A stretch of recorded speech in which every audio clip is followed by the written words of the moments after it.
शादी की रात थी। मेरे दिल में ढेर सारे जज्बात मचल रहे थे अपनी पत्नी को लेकर। लेकिन मेरे दोस्त मेरा पीछा छोड़ने को तैयार ही न थे। मुझे बाहर ही बिठा रखा था। अब मैं इस इंतजार में था कि कोई आए और इन लोगों से मेरी जान छुड़ाए। जब मैंने हाथ में बंधी घड़ी की तरफ देखा तो मेरा एक दोस्त मुझसे कहने लगा, बहुत जल्दी है तुम्हें कमरे में जाने की। मैंने कहा, नहीं नहीं, ऐसी तो कोई बात नहीं है। अब संस्कार भी किसी चीज़ का नाम होता है। मैं उन्हें ये तो नहीं कह सकता था कि हाँ, मैं बहुत बेताब हूँ कमरे में जाने के लिए और अपनी खूबसूरत और प्यारी सी दुल्हन को देखने के लिए। ऐसे ही बातें करते हुए रात के 2 बज गए थे, लेकिन वो मुझे अभी तक उठने नहीं दे रहे थे। मैंने जेब से सिगरेट निकाला और पीने लगा। बार बार मैं अपने हाथ पर बंधी घड़ी देख रहा था कि कब ये कमबख्त दोस्त यहाँ से जाएं और मैं कमरे में जाऊं। लगभग 2 बजे मेरी माँ कमरे से बाहर आई तो मेरे दोस्तों को बैठे देखा तो उन्हें डांटने लगीं। कहने लगीं, तुम लोग क्या जमघटा लगाए बैठे हो, चलो उठो, जाओ अपने अपने घरों को। और ऋतिक, तुम अभी तक कमरे में नहीं गए, शर्म करो, रात के 2 बज रहे हैं। तुम्हारी नई नबेली दुल्हन तुम्हारा इंतजार कर रही है और तुम यहाँ अपने दोस्तों के साथ गप्पे लगा रहे हो। और जैसे तुम निकम्मे वैसे ही तुम्हारे दोस्त भी निकम्मे हैं। कम से कम उन्हें तो तुम्हें अंदर भेजना चाहिए था। मैंने दिल ही दिल में माँ को धन्यवाद दिया कि मेरी माँ ने आकर मेरे दोस्तों से मेरी जान छुड़वाई। मैंने फटाफट से सिगरेट जमीन पर फेंका और अपने सूद से उसे मसल कर अपने कमरे में जाने लगा। जाने से पहले अपने बालों को हाथों से ही ठीक किया। जैसे ही मैं कमरे की तरफ बढ़ा, एक मर्द होते हुए भी मेरे दिल की धड़कनें इस वक्त बहुत तेज थीं। मैंने गहरी सांस ली, खुद को रिलैक्स किया और कमरे का हैंडल घुमाया। दरवाज़ा खोलकर अंदर दाखिल हो गया। सामने मेरी पत्नी दुल्हन के जोड़े में बेहद हसीन लग रही थी। कमरे में फैली गुलाबों की खुशबुओं ने जैसे मेरे अंदर तक ताजगी भर दी थी। मेरे चेहरे पर मुस्कुराहट का सजना एक नेचुरल सी बात थी। मैं कमरे में दाखिल हुआ, दरवाज़ा बंद करके लॉक किया। मेरा पूरा कमरा ताज़ा फूलों से सजाया गया था और दरवाजे की आहट पर मेरी पत्नी सिमट कर बैठ गई थी। मेरे चेहरे की मुस्कुराहट और भी गहरी हो गई थी। मैं धीरे धीरे चलता हुआ उसके पास आकर बैठ गया, लेकिन जैसे ही मैंने उसका हाथ थामना चाहा, उसने झट से अपना हाथ पीछे कर लिया। मुझे लगा शायद ये इसकी नेचुरल शर्म और झिझक है। लड़कियां तो वैसे ही झिझक जाती हैं। मैंने जेब से उसकी मुंह दिखाई के लिए अंगूठी निकाली। मैंने कहा, सिया, अपना हसीन हाथ मुझे दीजिए, मैं आपको अपने हाथों से अंगूठी पहनाना चाहता हूँ। मेरा इतना कहना था कि वो लड़की जो मेरी पत्नी के रूप में सजी सवरी बैठी थी, एकदम से सिसक सिसक कर रोने लगी। मैं तो बौखला कर रह गया था। मैंने कहा, सिया, क्या बात है, क्यों रो रही हो आप? मुझे तो समझ नहीं आ रहा था कि मैं इस सिचुएशन में क्या करूं। पहली पहली शादी थी और फिर दुल्हन का शर्माना झिझकना ये तो मैंने सुना था, लेकिन रोना नहीं सुना था। मैं समझ नहीं पा रहा था कि मैं अब क्या करूं। मैंने सोचा कि चलो इसका हाथ पकड़ के इसे तसल्ली दे देता हूँ, लेकिन वो तो यूं बिदक कर पीछे हटी थी जैसे कि मैं उसके हाथ पर कोई करंट मार दिया हो और मैं उसके लिए कोई गैर मर्द हूँ। मैंने कहा, सिया, क्या बात है? देखो, हर लड़की की शादी होती है और आजकल के दौर में कोई भी लड़की यूं इस तरह नहीं रोती। ये सब पुराने समय की बात है। मेरे ख्याल से आपको समझना चाहिए। मैंने धीरे से उसको समझाना चाहा, लेकिन वो तो बस लगातार रोए जा रही थी। काफ़ी देर तक मैं उसको यूं ही रोते देखता रहा और फिर जब वो चुप ना हुई तो मैं उठकर खड़ा हो गया। मुझे अब उस पर गुस्सा भी आने लगा था, लेकिन फिर मैंने सोचा कि सिया को शायद थोड़ा समय चाहिए। कोई दिक्कत नहीं है, मैं उसे थोड़ा समय और दे देता हूँ। मैंने कहा कि आप परेशान ना हों, आप चाहें तो आराम कर सकती हैं, मैं आपको डिस्टर्ब नहीं करूँगा। ये कहकर मैं वॉशरूम में चला गया, अपने कपड़े बदले, हाथ मुंह धोया और आकर बेड से तकिया उठाकर सोफे पर रखकर लेट गया। मेरी सारी कार्रवाई देखकर वो चुप हो गई थी। मैंने शुक्र किया कि शायद उसे इसी बात की परेशानी थी कि मैं आज की रात उसके पास न जाऊं, उसे थोड़ा सा समय और दूं। वो भी थोड़ी देर के बाद उठकर वॉशरूम चली गई। सादा से कपड़े पहनकर बाहर आई थी, लेकिन इस सादा से ड्रेस में भी वो गजब ढा रही थी। मैंने आंखें बंद कर लीं और दिल पर पत्थर रखकर उसको समझा लिया कि कोई बात नहीं, आखिर वो मेरी पत्नी है, आज नहीं तो कल आना तो उसने मेरे ही पास है। वो भी बेड पर आराम से लेट गई थी। उसने लैंप ऑफ कर दिया। शादी के हल्ले गुल्ले से मैं बहुत ज़्यादा थक चुका था, इसलिए कुछ ही देर में मैं भी सो चुका था। सुबह मेरी आंख किसी की उल्टियों की आवाज़ सुनकर खुली थी। मैं हड़बड़ाकर उठ बैठा, देखा तो बेड खाली था और वॉशरूम का आधा दरवाज़ा खुला हुआ था। शायद सिया वॉशरूम में थी और उल्टियाँ कर रही थी। ये देखकर तो मैं बुरी तरह से घबरा गया था। एक तो मुझे इन चीज़ों से बड़ी उलझन होती थी। मैं इस तरह की सिचुएशन से बहुत जल्दी इरिटेट होता था। शायद रात के खाने से उसकी तबीयत ख़राब हो गई थी। क्या मुसीबत है भाई। मैं सर पकड़कर बैठ गया। मैं चाहकर भी इस मामले में सिया की कोई भी मदद नहीं कर सकता था, इसलिए मैं बाहर बैठा उसके बाहर आने का इंतजार करने लगा। कुछ देर में वो हाँफते हुए वॉशरूम से बाहर आई थी। तौलिए से चेहरे पर आने वाला पसीना पोंछने लगी। मुझे जागता हुआ देखकर उसके चेहरे का रंग एकदम से उड़ गया था। मैं उठकर खड़ा हुआ और उसके पास आ गया। वो फौरन से घबराकर पीछे हटी थी। मैंने कहा, क्या बात है सिया, तुम्हारी तबीयत ठीक तो है ना? मुझे लगता है रात को तुमने कुछ उल्टा सीधा खा लिया है, या शायद बारात का खाना ही तुम्हें रास नहीं आया। कोई बात नहीं, कभी कभी ऐसा हो जाता है। अब बताओ, कैसा फील कर रही हो? मैंने उसे बड़े आराम और प्यार से बेड पर बैठाया। साइड टेबल पर दराज खोलकर मेडिसिन बॉक्स निकाला और उसमें से उल्टी की एक मेडिसिन उसे दे दी। मैंने कहा, नाश्ता बिल्कुल लाइट सा करना। वो हाँ में सिर हिलाने लगी। सुबह के 8 बज चुके थे। कुछ देर बाद ही मेरी माँ भी दरवाज़ा खटखटाने वाली थी, इसीलिए मैंने सिया से कहा कि मैं बाहर जा रहा हूँ। कुछ देर बाद तुम भी एक अच्छी सी साड़ी पहनकर बाहर आ जाना। हमारे घर में सब 9 बजे ही नाश्ता करते हैं। ये कहकर मैं पहले तो वॉशरूम गया, नहा धोकर कपड़े बदले और जैसे ही कमरे से जाने लगा कि तभी सिया कहने लगी, सुनिए। उसकी मीठी सी आवाज़ सुनकर तो मेरे कदम वहीं जम गए थे। मैंने मुस्कुराते हुए पलट कर देखा और शोख शब्दों में कहा, जी कहिए, क्या कहना चाहती हैं आप? मेरे इस तरह बात करने पर वो कुछ सटपटा सी गई थी। फौरन से नजरें झुकाकर कांपते होंठों से कहने लगी, मुझे आपसे कुछ कहना है। उसकी बातें सुनने के लिए तो मेरा दिल कब से बेकरार था। फौरन से चलता हुआ उसके पास आकर बैठ गया। मैंने कहा, जरूर कहिए, तुम्हारी बातें सुनने के लिए तो मेरे कान तरस रहे हैं। ये कहते हुए मैंने लगे हाथों उसका हाथ भी अपने हाथों में थाम लिया था, जो बर्फ की तरह सर्द हो रहा था। वो बार बार अपना हाथ मेरे हाथ से छुड़ाने की कोशिश कर रही थी, लेकिन इस बार मैंने मजबूती से उसका हाथ थामा हुआ था। मैंने कहा, सिया, क्या कहना चाहती हो, कहो। वो कहने लगी कि मुझे कुछ समय चाहिए। मैं अभी अपने आप को इस रिश्ते के लिए तैयार नहीं कर पा रही हूँ, इसलिए मुझे इस रिश्ते की शुरुआत के लिए कुछ समय चाहिए। मैं उसे हैरान होकर देख रहा था। उसने मांगा भी तो क्या मांगा था, मेरा इम्तिहान, मेरा सब्र, और मैं तो यूँ था कि इनकार भी ना कर सका। मैंने कहा, ठीक है, कर लेता हूँ तुम्हारा इंतज़ार, लेकिन देखो, ज़्यादा लंबा मत कर देना। मैं तो समझा था कि मेरी इस बात पर वो शर्माएगी, मुस्कुराएगी, लेकिन वो तो बस सिर्फ घबरा रही थी। मैं समझ गया था वो उन लड़कियों में से है जो कि बहुत जल्द शादीशुदा रिश्ते की शुरुआत नहीं कर पाती हैं और उसे जल्दी ही स्वीकार नहीं कर पाती हैं। धीरे धीरे से ही सब समझती हैं। खैर, मर्द को ही इस मामले में सब्र से काम लेना चाहिए। इंसान होने के नाते इंसानियत भी दिखानी चाहिए। मैंने सोच लिया था कि मैं उसे थोड़ा समय ज़रूर दूंगा। आपस में हमारी अंडरस्टैंडिंग अच्छी हो जाएगी तो रिश्ते की शुरुआत भी अच्छी होगी और हमारी आने वाली ज़िंदगी भी खुशहाल गुजरेगी। मैंने सिया का हाथ छोड़ दिया और उसे तसल्ली देता हुआ बाहर आ गया तो मेरी माँ सिया के बारे में पूछने लगी। मैंने कहा कि उसकी तबीयत कुछ ठीक नहीं है, इसलिए उसके लिए ज़रा हल्का फुल्का नाश्ता रखिएगा, क्योंकि मेरी माँ ने पूरियाँ, हलवा, चाय और पता नहीं क्या क्या टेबल पर सजा रखा था कि बहू का पहला नाश्ता है, इसलिए कुछ स्पेशल होना चाहिए। कुछ देर में सिया भी कमरे से बाहर आ गई थी। मेरी माँ ने उसे अपने साथ लगाया, ढेर सारा आशीर्वाद दिया। लाइट पिंक कलर की साड़ी और ब्लैक सितारों वाले ब्लाउज में वो किस कदर हसीन लग रही थी। मेरी नज़र तो उससे हटने को तैयार ही न थी, लेकिन नाश्ता करते करते भी उसकी तबीयत फिर से मतलाने लगी और वो फ़ौरन से उठकर कमरे की तरफ भागी थी। मेरी माँ कहने लगी, आखिर इसे क्या हुआ है? मैंने कहा, लगता है फूड पॉइजन हो गया है, सुबह से उल्टियाँ की जा रही है।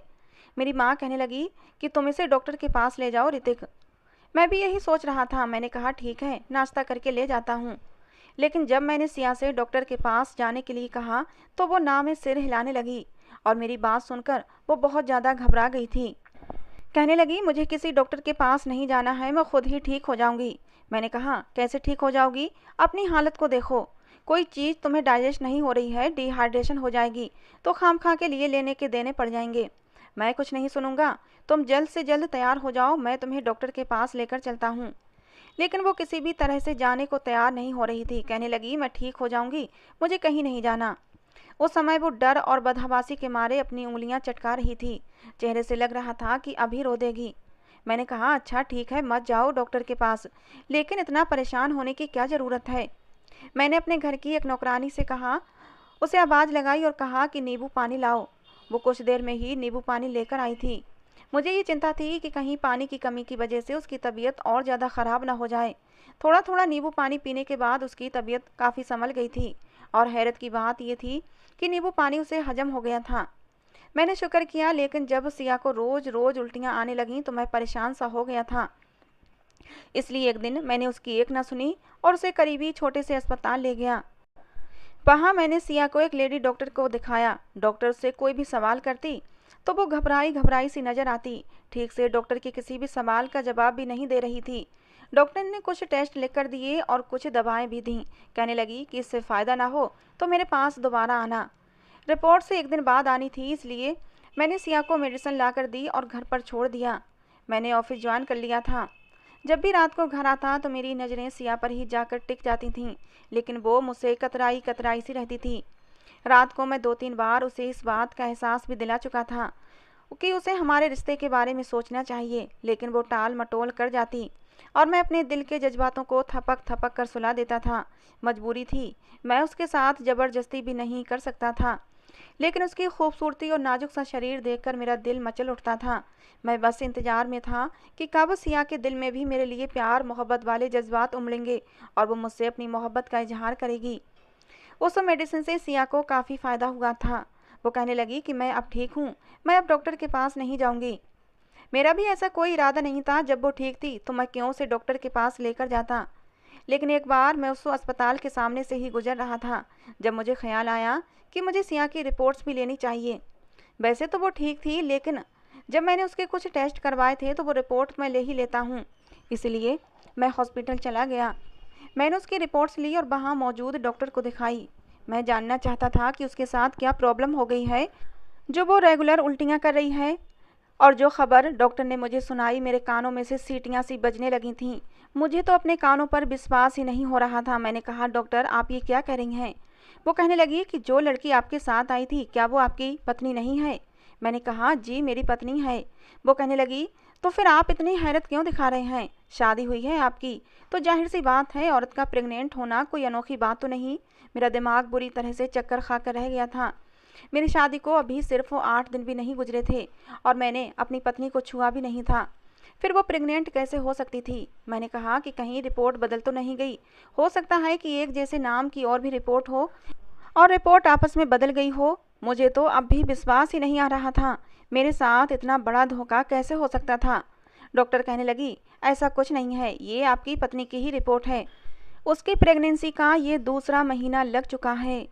मुझे तो सुनकर ही अगला सांस ही नहीं आ रहा था। ये कौन सी हकीकत थी जो मुझे मालूम हो रही थी? और फिर मुझे याद आने लगा कि वो शादी वाली रात बहुत रो रही थी। इसका मतलब उसका किसी और मर्द के साथ चक्कर था जो इस हद तक पहुंच गया था कि वो प्रेग्नेंट हो चुकी थी। मैंने अपने चकराते सर को अपने हाथों में पकड़ लिया। अस्पताल में रुकना मेरे लिए मुमकिन नहीं था।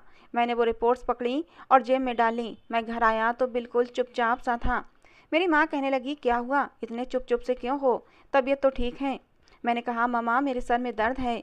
मैं ये बहाना करके जैसे ही कमरे में दाखिल हुआ, सिया वॉशरूम में थी और उल्टियाँ कर रही थी। इसका मतलब उसे फ़ायदा नहीं हुआ था। उसने मुझसे झूठ बोला था। अब तो मुझे डॉक्टर की बात पर पक्का विश्वास हो गया था, क्योंकि ऐसी हालत में ही औरतों की उल्टियाँ नहीं रुकतीं। जैसे ही वो वॉशरूम से बाहर आई, मुझे देखकर घबरा सी गई थी। तौलिए से अपना चेहरा पोंछने लगी।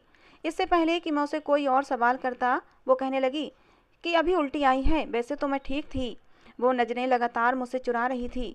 मुझे समझ आ गया था कि वो मुझसे झूठ बोल रही है। मैंने जानबूझकर कहा कि लेडी डॉक्टर का फ़ोन आया था, मुझसे कह रही थी कि अपनी रिपोर्ट्स आकर ले जाएं और अपनी पत्नी को भी साथ जरूर लाना, मुझे उससे बात करनी है। मेरी ये बात सुनकर वो एकदम से पीली सी पड़ गई थी। मैं समझ गया था कि उसे अपनी प्रेगनेंसी वाली बात पता है। अगर वो बाकी किसी और के साथ इस हद तक आगे बढ़ चुकी थी कि उससे हर तरह का रिश्ता बना चुकी थी, यहाँ तक कि उसके बच्चे की माँ भी बनने वाली थी, तो फिर मुझे धोखा क्यों दिया, मुझसे शादी ही क्यों की? मेरे अंदर ये हौसला हरगिज नहीं था कि एक प्रेग्नेंट लड़की के साथ ज़िंदगी गुजारूं और उसके नाजायज़ बच्चे को नाम दूं। मैं क्या, कोई भी गैरतमंद इंसान ऐसा नहीं कर सकता था? मुमकिन ही नहीं है। और मैं भी ये हौसला बिल्कुल नहीं रखता था। लेकिन जो धोखा मेरे साथ किया गया था, मैं इतनी आसानी से ये सब कुछ बर्दाश्त नहीं कर सकता था। मैंने सिया से कहा, तुम्हारी तबीयत कुछ ज़्यादा ही ख़राब रहने लगी है, ऐसा करो कुछ दिन अपने मायके में रह लो। मेरी बात सुनकर उसका चेहरा खिल गया था। कहने लगी, ठीक है, आप मुझे मेरी माँ के घर छोड़ आएँ। मैं कल तैयार रहूँगी, जब आप ऑफिस से आएंगे तो। मैंने कहा कल नहीं, अभी इसी समय तुम बस अपने कपड़े बैग में डालो, अपनी तैयारी करो, मैं तुम्हें अभी तुम्हारी माँ के घर छोड़ आऊँगा। मैं सोच चुका था कि उसके मायके जाकर सबके सामने ये बात खोलूँगा, लेकिन मैं नहीं जानता था कि वहाँ जाकर जो राज मुझे पता चलेगा वो मेरे होश उड़ा के रख देगा। सिया जल्दी जल्दी तैयार हो गई। मायके की बात सुनकर जैसे उसके अंदर बिजली सी भर गई थी। मैं उसे उसके मायके ले गया। सब लोगों ने मेरी बड़ी आवभगत की थी। मेरे साले, उनकी पत्नियां, मेरे सास ससुर सभी खाने पर मौजूद थे। और फिर खाने के बीच ही मैंने अपनी सास से कहा, आपको बहुत बहुत बधाई हो, मेरे पास आप लोगों के लिए एक बहुत बड़ी खुशखबरी है। मेरी सास कहने लगी, क्या हुआ बेटा, क्या शादी के फौरन बाद तुम्हारी प्रमोशन हो गई है? मैंने हंसकर कहा कि नहीं, प्रमोशन नहीं हुई, इससे भी बड़ी खुशखबरी है मेरे पास। मैंने सामने रखी सलाद की प्लेट से खीरा उठाया और मुंह में डालकर बड़े मज़े से कहा। मेरी सास कहने लगी, अच्छा चलो सुना दो, क्या खुशखबरी है?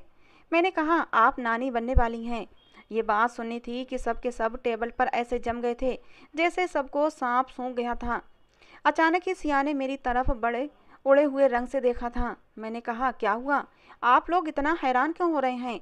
आप लोगों को तो खुश होना चाहिए कि आपकी बेटी माँ बनने वाली है, बल्कि अब से नहीं, उसकी प्रेगनेंसी का ये दूसरा महीना चल रहा है।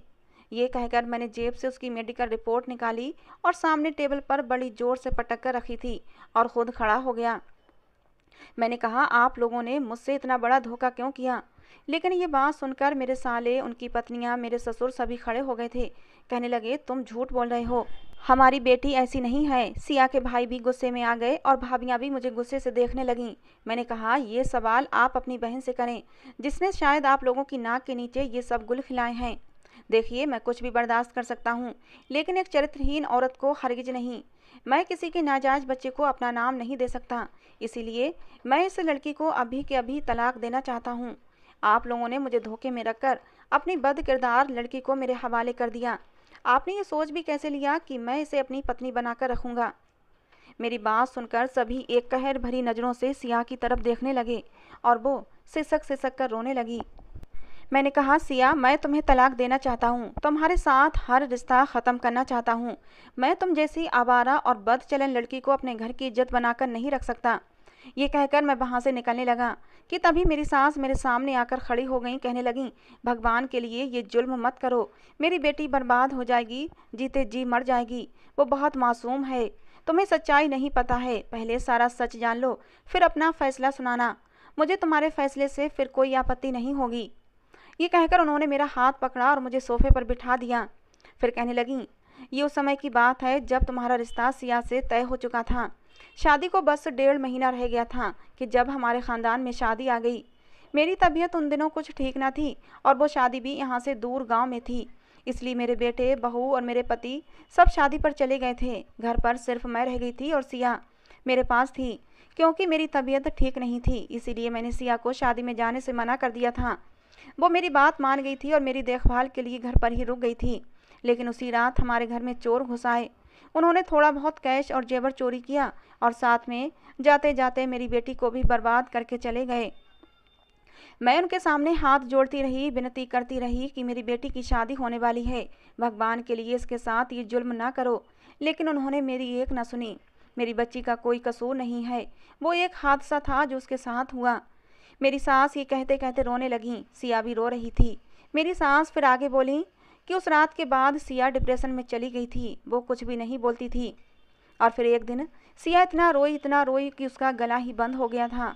उसने रोते रोते मुझसे कहा कि माँ, इस शादी से इनकार कर दें, मैं इस काबिल नहीं हूँ कि ऋतिक के साथ शादी कर सकूँ और मैं किसी को धोखा नहीं देना चाहती। लेकिन मैंने ही सिया की ज़बान बंद कर दी। मैंने कहा, तुम चुप रहो, कुछ नहीं होता, भगवान तुम्हारा पर्दा करने वाला है।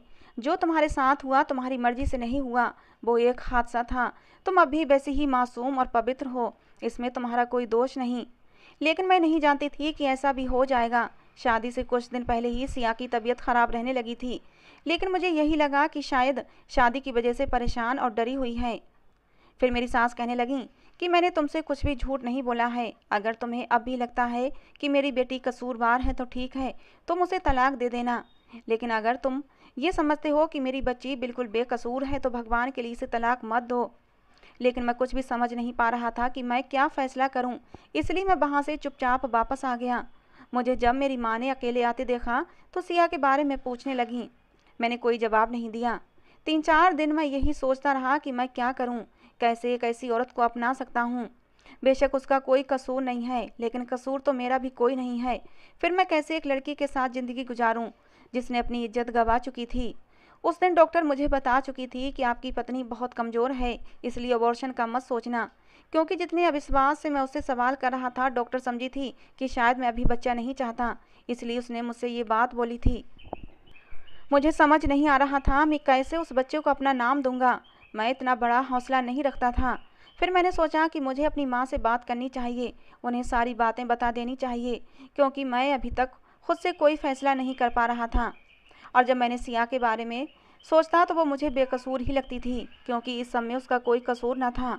जो कुछ हुआ था उसके साथ ज़बरदस्ती किया गया था, वो बिल्कुल मासूम थी, लेकिन किस्मत के हाथों बहुत बड़ी चोट खा चुकी थी। लेकिन जैसे ही मुझे उसके शरीर में पलने वाले बच्चे का ख्याल आता तो मेरा खून मेरी रगों में आग की तरह दौड़ने लगता। फिर मैं ये भी सोचता कि मैं कैसे उसके करीब जाऊंगा, उसे कैसे छूऊंगा। मैं जितना उसके बारे में सोचता और भी ज़्यादा उलझता जा रहा था। इसीलिए मैंने अपनी इसीलिए मैंने अपनी हर बात अपनी माँ से कह दी। बड़ी खामोशी से उन्होंने मेरी पूरी बात सुनी थी। फिर कहने लगी, जो हालात तुम पर आए हैं उसके लिए बहुत बड़ी हिम्मत और हौसले की ज़रूरत है, लेकिन इस सब में उस बच्ची का कोई कसूर नहीं है। मैं हरगिज तुम्हें ये नहीं कहूँगी कि तुम उसे इस हालत में छोड़ दो। मैं खामोशी से अपने माँ के चेहरे की तरफ देख रहा था। मुझे तो लगता था मेरी माँ मुझसे कहेंगी कि फ़ौरन से पहले उस लड़की को तलाक दे दो, लेकिन मेरी माँ ने मुझे अलग ही जवाब दिया था। वो कहने लगी कि उस मजलूम पर पर्दा डाल दो। मैंने कहा, माँ लेकिन वो बच्चा। मेरी माँ कहने लगी, वो भी अपनी माँ की तरह बिल्कुल बेकसूर है बेटा। उसे तो नहीं मालूम कि वो जायज़ है या नाजायज़। इसीलिए अगर तुम्हारा दिल नहीं मानता तो तुम वो बच्चा मुझे दे देना, मैं पाल लूँगी उसे। हो सकता है भगवान मुझे इस पुण्य के बदले कोई अच्छा सिला दे दे। मैं उसे पाल पोस कर एक अच्छा इंसान बनाऊँगी। बड़ी मुश्किल से मैंने अपना दिल बड़ा किया था और सिया को अपने घर ले आया। सिया बिल्कुल चुप और खामोश थी। जब भी मैं सिया की तरफ देखता मुझे उस पर कभी कभी बहुत दया आ जाती थी। जो कुछ उस मासूम के साथ हुआ, इस सब में उस बेचारी का क्या कसूर था? उसे इतनी बड़ी सज़ा क्यों मिल रही थी? कितनी खुश होगी वो अपनी आने वाली ज़िंदगी को लेकर, लेकिन उन जालिमों ने उसकी खुशियों को खाक में मिला दिया था। दिन धीरे धीरे गुजर रहे थे और मैं इंसानियत के नाते उसकी पूरी केयर कर रहा था, जैसा कि प्रेगनेंसी में एक औरत को केयर मिलनी चाहिए। लेकिन सिया के करीब नहीं जाता था। वो बेड पर सोती और मैं सोफे पर। और फिर शादी के 8 महीने के बाद उसने एक बेटे को जन्म दिया था। जब मुझे नर्स ने आकर बताया कि तुम्हारी पत्नी ने एक प्यारे से बेटे को जन्म दिया है, तो मेरे चेहरे पर कोई भी जज्बात नहीं आए थे। और जब नर्स ने मुझसे कहा कि तुम्हारी पत्नी तुम्हें बुला रही है, तो मैं बेजान शरीर के साथ अंदर कमरे में चला गया। सिया के पहलू में एक छोटा सा बच्चा टॉवल में लिपटा लेटा हुआ था, शायद सो रहा था। कितनी मासूमियत थी उस बच्चे के चेहरे पर, बिल्कुल सिया का रंग रूप और नाक नक्श चुराया था। मैं चुपचाप जाकर सिया के पास खड़ा हो गया। उसकी आंखों में आंसू चमक रहे थे, चेहरे पर दुख छाया हुआ था। उसने एक नज़र मेरी तरफ देखा और एक नज़र अपने पास लेटे बच्चे की तरफ देखा। कहने लगी, ऋतिक, आज तुमसे बस एक सवाल करना चाहती हूँ, क्या तुम इस बच्चे को अपनाना चाहते हो या नहीं? मैं तुम्हारी ज़िंदगी में ज़बरदस्ती कुछ भी नहीं थोपना चाहती, ना ही अपने आप को और ना ही इस बच्चे को। अगर आज तुम दिल से इस बच्चे को अपनाना चाहते हो तो ठीक है, वरना मैं तुम्हारी ज़िंदगी से अपने बच्चे को लेकर हमेशा हमेशा के लिए चली जाऊंगी। मैंने कांपते हाथों से उसके बराबर से लेटे उस बच्चे को हाथों में उठा लिया था। मेरे हाथ बुरी तरह से कांप रहे थे, क्योंकि वो बच्चा मेरा नहीं था। मेरी आंखों से भी आंसू बह रहे थे, लेकिन मैंने उस बच्चे को अपने सीने से लगा लिया, उसके माथे पर प्यार किया। मैंने कहा, मैं इस बच्चे को दिल से अपनाता हूँ, क्योंकि जो कुछ भी हुआ, ना उसमें तुम कसूरवार हो ना ही ये बच्चा। ये कहकर मैंने उस बच्चे को सीने से लगा लिया। मैंने कहा, सिया, मुझे माफ़ कर दो जो मैंने तुम्हें और इस बच्चे को अपनाने में इतनी देर कर दी। मैं उस बच्चे को सीने से लगाए आंसू बहा रहा था और बेड पर बैठ गया। मैंने सिया का हाथ पकड़ लिया। मैंने कहा, सिया, आज से ये मेरा बच्चा है, इसे मैं अपना नाम दूंगा। मेरी ये बात सुनते ही सिया तड़प तड़प कर रो पड़ी थी। मैंने कहा, आप क्यों रोती हो? अब तो दुख के बादल छट चुके हैं।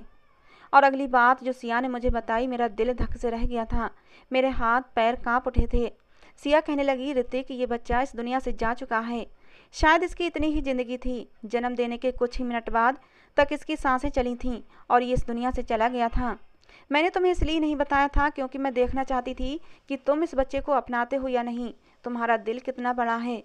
अगर मैं तुम्हें पहले ही बता देती कि बच्चा मर चुका है तो शायद मैं तुम्हारी मोहब्बत को देख नहीं पाती, इसीलिए मैंने तुम्हें नहीं बताया था कि बच्चा मर चुका है। ऋतिक, मैंने इस बच्चे को 9 महीने तक अपनी कोख में रखकर पाला था। एक माँ जो जो तकलीफ और दर्द सहती है वो सब मैंने इस बच्चे के लिए सहा था। भले ही ये बच्चा किसी के पाप की निशानी था, लेकिन ये मेरा बच्चा था। मेरे शरीर में पलकर इसने जन्म लिया था। उसकी मौत पर मैं भी अंदर से टूट चुकी हूँ, लेकिन मैं देखना चाहती थी कि इस मासूम से बच्चे को तुम अपनाते हो या नहीं। और आज मेरे दिल को बहुत सुकून है ऋतिक कि मेरा बच्चा बेनाम इस दुनिया से नहीं जाएगा। ये कहकर सिया फिर फूट फूट कर रोने लगी थी। मुझे बहुत दुख हुआ था। मैंने एक नज़र फिर उस मासूम से बच्चे पर डाली। कितना प्यारा और मासूम था। मैं उसे दिल से अपना चुका था, लेकिन शायद भगवान को ये मंजूर नहीं था। मैंने उसके माथे पर आखिरी बार प्यार किया और सिया को अपने साथ लगा लिया। मैंने कहा, सिया चुप हो जाओ, अब हमारी ज़िंदगी में कोई दुख नहीं होगा। भगवान की देन थी, उसने तुमसे ले ली। अब हम सब इंसान इसमें मजबूर हैं। मैं सिया और बच्चे को घर ले आया। मेरी माँ भी उस बच्चे के जाने से बहुत दुखी थी, क्योंकि मेरी माँ ने भी उस बच्चे को अपना लिया था। पूरे विधि विधान के साथ एक बाप होने के नाते मैंने उस बच्चे का अंतिम संस्कार किया था। धीरे धीरे हमारी ज़िंदगी रूटीन पर आ गई थी। हमारी शादी को 1 साल होने वाला था और हमारी मैरिज एनिवर्सरी भी आने वाली थी।